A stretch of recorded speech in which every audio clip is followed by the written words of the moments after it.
Department దాని మీద మనం నియంత్రణ చేసి ఫైల్ వేస్తే కంట్రోల్ కాదు. ఇది ఎవరికి వాళ్ళే మార్పు రావాలి. ఎందుకంటే మనం చూస్తున్నాం చనిపోయే వాళ్ళందరూ కూడా 20 to 40 ఇయర్స్ ఏజ్ ఉన్న వాళ్ళే ఎక్కువ మంది, 80% చనిపోతున్నారు. అది కూడా 2 వీలర్సే చాలా మంది చనిపోతున్నారు. అవన్నీ కంట్రోల్ కావాలంటే పబ్లిక్ లో కూడా మార్పు రావాలి, వాహన చోదకుల్లో మార్పు రావాలి.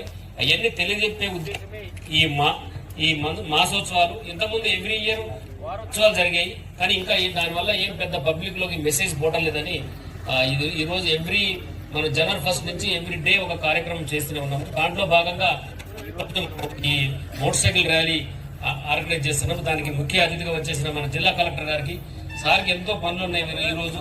తర్వాత ప్రతి విలేజ్ లో ఒక మీటింగ్స్ ఉన్నాయి. అయినా కూడా ఎందుకంటే ఇది చాలా ముఖ్యమైన అంశం కాబట్టి ఒక టైం ఇచ్చి 1 hour మన కోసం కేటాయించినందుకు కలెక్టర్ గారికి నేను స్పెషల్ గా ధన్యవాదాలు తెలియజేస్తున్నా. మీరందరూ కూడా డెఫినెట్ గా దీని మీద చర్చ జరగాలి. ఇంట్లో పిల్లలు కానీ చాలా మంది 2 లక్షలు పెట్టి బండి కొనిస్తారు, మనకి ఆ పిల్లవాడికి హెల్మెట్ కొనిరు, లైసెన్స్ తీసుకోరు.